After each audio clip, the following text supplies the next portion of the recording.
The rain came down in sheets, drumming against the roof of my small rental house like a warning I couldn't quite hear. I was 28, new to this sleepy Oregon suburb, and still unpacking the pieces of a life I'd left behind in Seattle. But when I saw the old man next door struggling to carry a soaked cardboard box, something pulled me outside. Maybe instinct, maybe loneliness. His name was Daniel Harper, 59, with silver hair and a face carved by years of quiet endurance. He lived in the tidy colonial across the street with his wife, Ellen, who was away visiting her sister in California. That evening, as I helped him wrestle the box into his garage, his blue eyes caught mine, sharp and searching, like he saw something in me I hadn't named yet. "You didn't have to do this, Ethan," he said, his voice low, almost lost in the rain. I shrugged, brushing wet hair from my face, and said it was nothing. But it wasn't nothing, not to him and not to me. The next morning, Daniel knocked on my door, holding a chipped mug of coffee as an offering. "The sink's leaking," he said, almost sheepishly. "Ellen usually calls the plumber, but you seem handy." I wasn't, not really, but I grabbed my toolbox anyway, following him across the street. His house smelled of cedar and old books, a warmth that clashed with the chill of the empty rooms. As I knelt under the kitchen sink, wrench in hand, Daniel leaned against the counter, watching me with an intensity that made my hands fumble. "You're good at this," he said, and I laughed, thinking he was joking. But his gaze didn't waver. Over the next few days, Daniel found reasons to call me over. A flickering porch light, a creaky door, a shelf that needed fixing. Each time, I went, telling myself it was just neighborly kindness. But there was something in the way he lingered, the way his fingers brushed mine when he handed me a screwdriver, that stirred a heat I hadn't felt in years.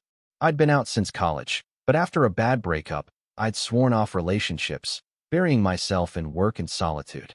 Daniel, though, was different. He was married, older, and straight, or so I thought. Yet every glance, every quiet moment, felt like a thread pulling us closer. One evening, as I fixed a loose cabinet hinge, Daniel offered me a glass of whiskey. We sat at his kitchen table, the house silent except for the tick of a grandfather clock. He talked about his life, his job as a retired history teacher, his marriage to Ellen, steady but faded, like a photograph left too long in the sun. "You ever feel like you missed something?" he asked, his voice raw. I nodded, my throat tight. I wanted to ask what he meant, but his hand rested on the table, inches from mine, and the air felt too heavy to speak. The next day, Ellen's absence stretched into its second week, and Daniel's requests grew smaller, almost trivial. A jammed window, a light bulb too high to reach. I started to wonder if he was inventing tasks just to see me. The thought made my pulse race, but it also scared me. What was I doing, spending hours in a married man's house, feeling things I shouldn't? Yet when he smiled, when he said my name like it mattered, I couldn't stay away. On the 10th day, I found him in his backyard, staring at a broken garden trellis, his shoulders slumped. "I used to love this garden," he said, not looking at me. "Ellen doesn't care for it anymore." I offered to fix the trellis, and we worked side by side, the late afternoon sun casting long shadows. His arm brushed mine as we lifted a wooden slat, and he didn't pull away. For a moment, we stood there, frozen, the world narrowing to the warmth of his skin against mine. "Ethan," he whispered, and I turned, meeting his eyes. They were wide, vulnerable, and filled with something I couldn't name but felt deep in my chest. That night, I lay awake, replaying the moment. I told myself to stop going over, to draw a line. But the next morning, when Daniel called to ask for help with a bookshelf, I went anyway. Because the truth was, I didn't just want to help him. I wanted to know him, to understand the man behind those searching eyes, to unravel the quiet ache in his voice. And that scared me more than anything. The bookshelf was a beast, oak, heavy, and leaning precariously in Daniel's study, threatening to spill its load of history books and faded photographs. I stood on a stepladder, tightening bolts, while Daniel handed me tools, his presence steady but charged, like a storm gathering on the horizon. Every time our fingers brushed, my heart stuttered, and I wondered if he felt it too. "You don't talk much about yourself," he said, breaking the silence. His voice was soft, but it carried a weight that made me pause. I glanced down, meeting his gaze, and saw curiosity laced with something deeper, something that made my stomach twist. "Not much to tell," I said, forcing a smile. "Just a guy trying to start over." But Daniel didn't let it go. He stepped closer, his hand resting on the ladder, and asked, "What are you running from, Ethan?" I froze, the screwdriver slipping in my hand.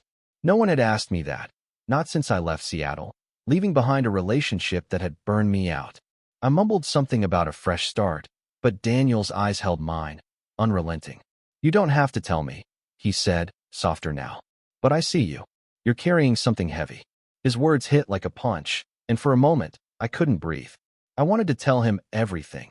About the ex who'd made me feel small, about the nights I'd spent wondering if I'd ever feel whole again. But I didn't. Instead, I tightened the last bolt and climbed down, avoiding his gaze. That evening, Daniel invited me to stay for dinner. "Just pizza," he said, almost shy. "I'm no cook." We sat on his couch, the TV playing some old western neither of us watched. The space between us felt alive, electric, and when he laughed at a bad joke I made, his knee brushed mine. He didn't move it. Neither did I. The air grew thick, and I wondered what it would be like to close the distance, to touch him the way I wanted to. But he was married. He was 59. He was my neighbor. I stood abruptly, muttering about work tomorrow, and fled to the safety of my own house. The next day, I tried to keep my distance, but Daniel's pull was relentless. He knocked on my door with a jar of homemade jam. "Ellen's recipe," he said, but he'd made it himself. "I thought you might like it," he said, his smile tentative. I invited him in, and we sat at my tiny kitchen table, spreading jam on toast, talking about nothing and everything. He told me about his childhood in rural Montana, about dreams he'd buried to build a stable life with Ellen. "I wanted to be an artist," he admitted, his voice barely above a whisper. But stability won out. I told him about my photography hobby, how I used to capture cityscapes at dawn. His eyes lit up. "You should show me sometime," he said, and I promised I would. That promise led to a walk the next afternoon, my camera slung over my shoulder as we wandered through a nearby park. Daniel pointed out details I'd never noticed: moss on a tree trunk, the way light filtered through the leaves. He was alive out there, unguarded, and I snapped a photo of him laughing, his face softened by the golden hour. When I showed him the shot, he went quiet, staring at the screen. "I haven't seen myself like that in years," he said, his voice thick. Our eyes met, and for a heartbeat, I thought he might lean in. But he turned away, clearing his throat, and the moment slipped away. Back at his house, he asked me to fix a loose floorboard in the hallway. As I worked, he sat nearby, reading aloud from a history book, his voice warm and steady. It felt so natural, so right, that I almost forgot the boundaries between us. But then he said, "Ellen called today. She's staying another week." His tone was neutral, but his eyes betrayed a flicker of something: relief? Hope? I didn't dare ask. That night, alone in my bed, I couldn't stop thinking about him. The way he looked at me, the way his voice softened when he said my name. I told myself it was nothing, that I was reading too much into his kindness. But deep down, I knew better. Daniel wasn't just asking for help with his house. He was asking for something more, something neither of us was ready to name. The rain returned that week, heavier now, turning the streets into rivers of gray. I tried to focus on work, editing photos for a freelance gig, but my thoughts kept drifting to Daniel. His house, his voice, the way his hand had lingered on mine in the park. I told myself to stop, to put up walls, but every time my phone buzzed with his name, I answered. On Wednesday, he called me over to fix a stuck drawer in his bedroom. The request felt different, intimate, almost intrusive. I hesitated but went anyway, stepping into a room I'd never seen. The bed was neatly made, a quilt in muted blues, and a framed photo of Daniel and Ellen sat on the nightstand, their smiles frozen in time. I focused on the drawer, ignoring the ache in my chest. Daniel stood in the doorway, watching me work, his silence heavier than usual. "You ever think about leaving?" he asked suddenly. I looked up, startled. "Leaving what?" I said, though I knew he wasn't talking about the neighborhood. He didn't answer, just crossed his arms and leaned against the frame. I've been here 30 years, he said finally. Built a life. A good one. But sometimes he trailed off, his eyes distant. I wanted to push, to ask what he meant, but the words stuck in my throat. Instead, I fixed the drawer and left, my heart pounding. The next day, he asked me to help move furniture in his living room. We shifted a heavy couch, our shoulders brushing as we maneuvered it into place. When we finished, he offered me a beer, and we sat on the floor, surrounded by displaced cushions. He talked about his past, how he'd met Ellen in college, how they'd built a life on compromise. She's a good woman, he said, but his voice cracked. But I've always wondered, he stopped, his eyes locking onto mine. My breath caught. I wanted to ask what he wondered, what he wanted, but fear held me back. That evening, I found an old sketchbook of his tucked under a pile of magazines. The pages were filled with charcoal drawings, landscapes, faces, hands. They were raw, beautiful, and achingly personal. You're really good, I said, holding up a sketch of a windswept tree. He blushed, waving it off. Just a hobby I gave up. I wanted to tell him he shouldn't have, that he was more than the life he'd settled for. But instead, I handed him the sketchbook and said, "You should draw again." The next morning, he showed up at my door with a small canvas and a shy smile. "You inspired me," he said, showing me a sketch of the park we'd walked through. It was rough but alive, and I felt a surge of pride. We spent the day together, me with my camera, him with his sketchbook, capturing the world in our own ways. It felt like a dance, each of us stepping closer, then pulling back, afraid of what might happen if we crossed the line. On Friday, he asked me to fix a leak in the attic. The space was cramped, filled with boxes of old letters and mementos. As we sorted through them, I found a photo of a younger Daniel, laughing with a man I didn't recognize. "Old friend," he said quickly, taking the photo from me. But his hands trembled, and I wondered who that man had been. We worked in silence after that, the air thick with unspoken questions. That night, he cooked for me. Pasta, simple but warm, like him. We ate at his kitchen table, and when he reached for the salt, his hand brushed mine and stayed there. Neither of us moved. The clock ticked, the rain fell, and the world outside faded away. "Ethan," he said, his voice barely a whisper. "I don't know what this is." My heart raced, but before I could speak, he pulled his hand back, standing abruptly. "I'm sorry," he said, and walked away, leaving me alone with the weight of what he hadn't said. I didn't see Daniel the next day. His house was quiet, the curtains drawn, and I wondered if I'd pushed too far, if that moment at the table had scared him. I stayed home, trying to focus on work, but every creak of the floorboards made me hope it was him at my door. It wasn't. On Sunday, he texted, "Can you help with the garage door?" It stuck. I went, my heart a tangle of hope and dread. He was waiting in the driveway, wearing a faded flannel shirt, his eyes guarded.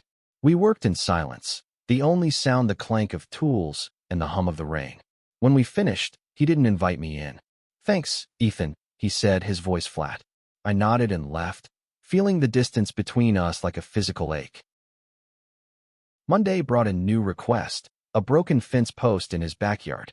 I went, telling myself it was just a job, but when I saw him, his face softened, and I knew he'd missed me too. We fixed the post together, and afterward, he offered me a glass of iced tea. We sat on his porch, watching the sunset paint the sky in hues of orange and pink. "I'm sorry about the other night," he said finally. "I didn't mean to make things weird." I wanted to tell him it wasn't weird, that I felt it too, but I just nodded, sipping my tea. The next day, he asked me to help organize his attic.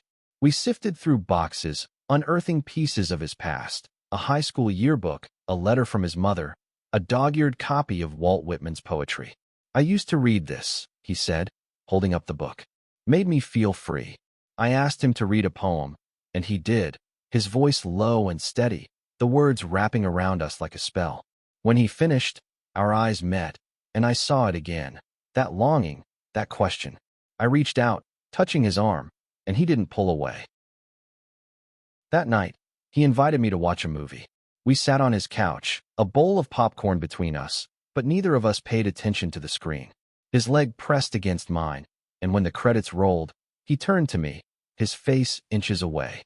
"Ethan," he said, his voice trembling. I've never done this before. My heart stopped. Done what? I asked, though I knew. He didn't answer, just leaned in, his lips brushing mine. It was soft, tentative, but it set my world on fire. I kissed him back, my hands finding his face, and for a moment, nothing else existed. But then he pulled back, his eyes wide with panic. I can't, he said, standing. Ellen, this isn't right. He walked to the window, his back to me, and I felt my heart crack. I should go, I said, my voice barely audible. He didn't stop me. The next day, I avoided his calls, staying locked in my house, trying to bury the memory of his kiss. But that evening, he showed up at my door, his face pale. I need to talk, he said. I let him in, and we sat in my living room, the silence deafening. I've spent my whole life doing what I was supposed to, he said finally. But with you I feel alive again. His words broke something in me, and I wanted to pull him close, to tell him I felt the same. But I didn't. Instead, I said, what about Ellen? He flinched, and I saw the war in his eyes. Duty versus desire, fear versus truth. Before he could answer, his phone rang. It was Ellen, saying she'd be home in 2 days. The call ended, and Daniel looked at me, his face a map of pain. I don't know what to do, he said. I wanted to tell him to choose me, to choose himself, but I couldn't. Not yet. Ellen's return loomed like a storm cloud, and Daniel's visits became frantic, almost desperate. He asked me to fix a squeaky gate, then a loose tile, each task a thin excuse to see me. I went every time, unable to resist the pull of his presence, even as guilt gnawed at me. We didn't talk about the kiss, but it hung between us, heavy and unspoken. On Tuesday, he asked me to help repaint a wall in his dining room. We worked side by side, brushes dipping into cans of soft gray paint, our movements synchronized. The silence was comfortable at first, but then he said, I haven't stopped thinking about you. My brush froze mid-stroke. I turned, and his eyes were raw, unguarded. Daniel, I started, but he shook his head. Don't, he said. Just let me have this. He stepped closer, and I felt the heat of him, the ache of wanting something I couldn't have. That night, he invited me over for coffee, but we ended up in his study, surrounded by his sketches. He showed me a new one, a portrait of me, my face lit by sunlight, my eyes alive. This is how I see you, he said, his voice breaking. I reached for him, and this time, he didn't pull away. We kissed again, harder, hungrier, our hands clutching at each other like we could hold back time. But when we broke apart, reality crashed in. Ellen's coming back tomorrow, he said, his voice hollow. I nodded, my throat tight, and left without a word. The next day, I saw her car pull into the driveway. Ellen was petite, with kind eyes and a warm smile, waving at me as she unloaded her bags. I waved back, my stomach churning. Daniel stood beside her, his face a mask, but when our eyes met, I saw the truth. He was drowning.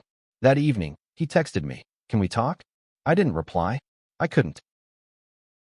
But the next morning, he was at my door, his eyes red-rimmed. I told her, he said, his voice shaking. Not everything, but enough. I told her I'm not happy. My heart stopped. What did she say? I asked. He shook his head. She cried. Said she's known for years, but didn't want to face it. I wanted to ask what that meant, but he kept going. I've been hiding my whole life, Ethan. From her, from myself. But you make me want to stop hiding.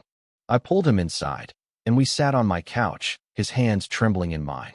He told me about his past, about the friend in the photo, a man he'd loved in secret decades ago, a love he'd buried to fit the life he thought he should live. I can't do it anymore, he said. But I don't know how to do this either. I held him, feeling his heartbeat against mine, and for the first time, I let myself hope. That night, he stayed. We didn't sleep together, not like that. We just lay on my bed, fully clothed, talking until dawn. He told me about his fears, his dreams, the weight of a life spent in shadows. I told him about my own scars, my own hopes. It was the most honest night of my life, and when he kissed me goodbye at sunrise, I knew I was falling for him. But Ellen was still there, across the street, and the reality of her presence was a wall we couldn't ignore. I didn't know what would happen next, but I knew one thing. Daniel was worth fighting for. And maybe, just maybe, He was ready to fight for himself too. The days after Daniel's confession were a blur of tension and longing. He didn't come over, and I didn't push, giving him space to navigate the storm he'd unleashed with Ellen. I saw them through my window sometimes, her moving through the kitchen, him sitting on the porch, staring at nothing. Each glimpse was a reminder of the line we'd crossed, and the one we hadn't yet. On Friday, he texted, "Meet me at the park."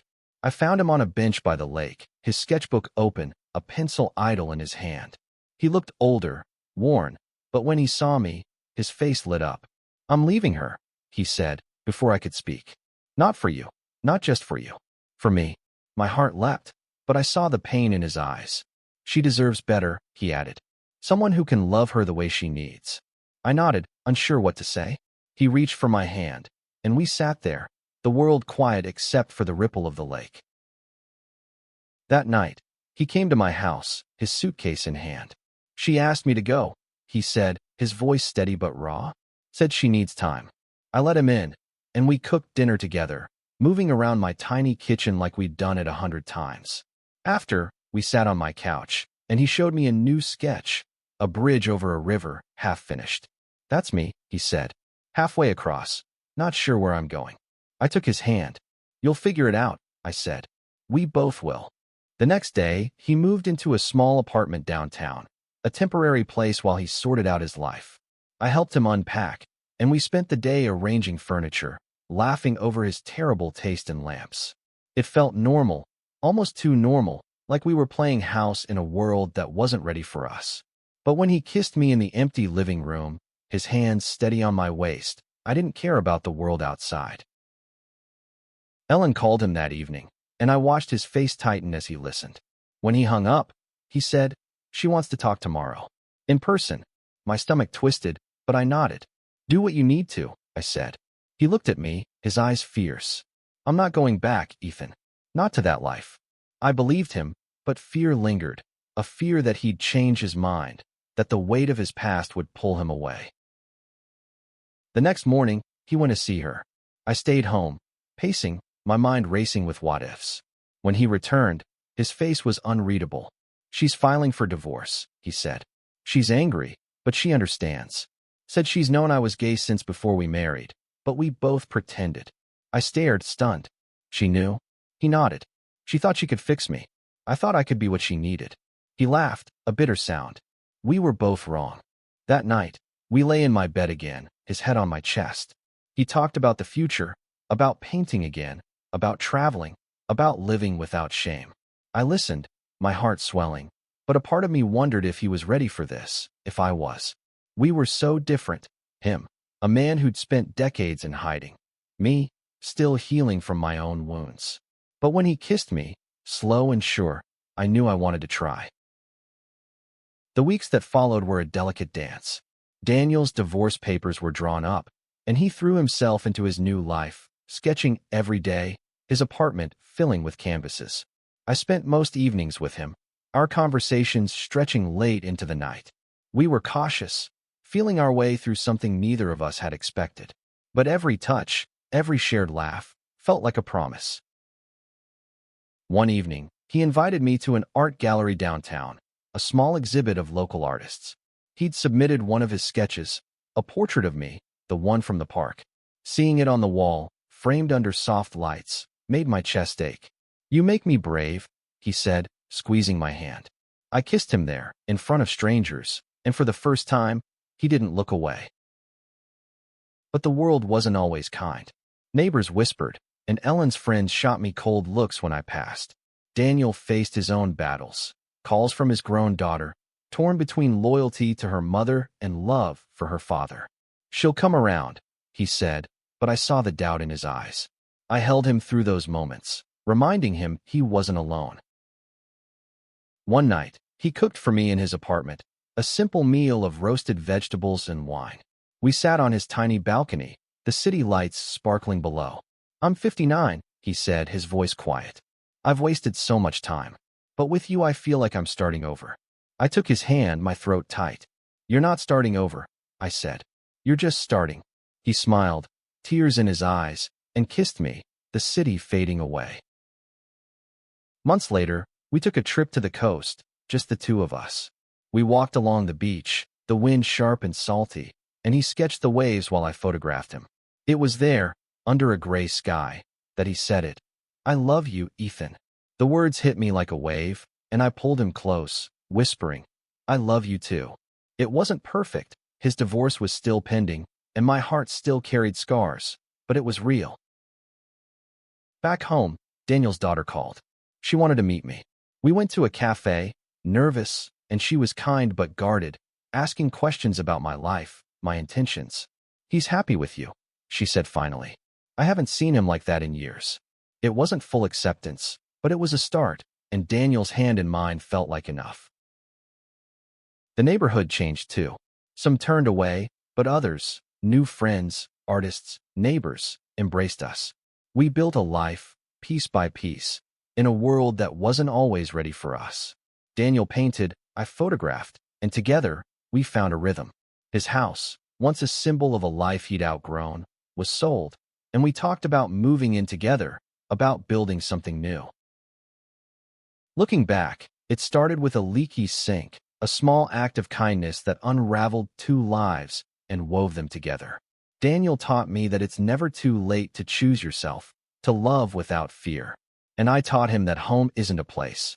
It's the person who sees you, truly, and stays. As we stood on his balcony one evening, his arms around me, the city alive below, I knew we'd found ours.